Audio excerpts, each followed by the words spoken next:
Hello everyone, in today's video we are going to show you how to fix the problem you are unable to upload any file on ChatGPT. So when you open ChatGPT and you go click on this plus button, then you choose add photos and files, it says that you are unable to do that. So what you are going to do is going to click on the three dots on the top right corner, then you are going to settings.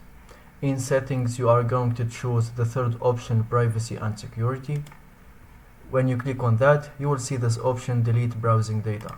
So when you choose this one, you click on more and make all time, and then you just enable this one and keep those three are existing. Then you click delete data, and then you go back to your ChatGPT and refresh the page, and make sure that you close any VPN is working. Thank you for watching. If you find this video helpful, don't forget to subscribe and like the video.